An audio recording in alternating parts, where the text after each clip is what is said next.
અરુણાચલ પ્રદેશના આલુપા આયોજિત 59માં મોપેડ મહોત્સવમાં આસામના મુખ્યમંત્રી હિમંત બિસ્વા શર્માએ ભાગ લીધો।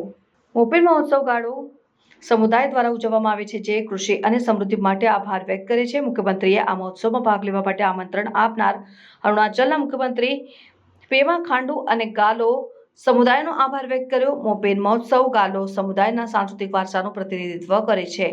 આ મહોત્સવમાં પરંપરાગત નૃત્ય, પોપીર અને સામુદાયિક ભોજન દ્વારા શાંતિ અને સમૃદ્ધિ માટે પ્રાર્થના કરવામાં આવે છે। આ મહોત્સવ ગાલો સમુદાયના પરંપરાગત મૂલ્યો અને જીવનશૈલીને મજબૂત બનાવે છે। આ મહોત્સવ દરમિયાન મુખ્યમંત્રીએ આસામ અને અરુણાચલ વચ્ચેના સંબંધોને વધુ મજબૂત બનાવવાના પ્રયાસો પર ભાર મૂક્યો।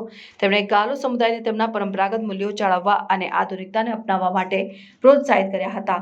આ મહોત્સવ બંને રાજ્યો વચ્ચે સાંસ્કૃતિક એકતાનું પ્રતીક છે। મોપેડ મહોત્સવ માત્ર એક તહેવાર જ નહીં, પરંતુ ગાલો સમુદાયના જીવન મૂલ્યો અને પરંપરાઓનું ઉજવણી છે। આ મહોત્સવ દ્વારા આસામ અને અરુણાચલ વચ્ચેના સાંસ્કૃતિક અને સામાજિક સંબંધો વધુ મજબૂત બનાવ્યા છે, જે બંને રાજ્યોના વિકાસ માટે મહત્વપૂર્ણ છે।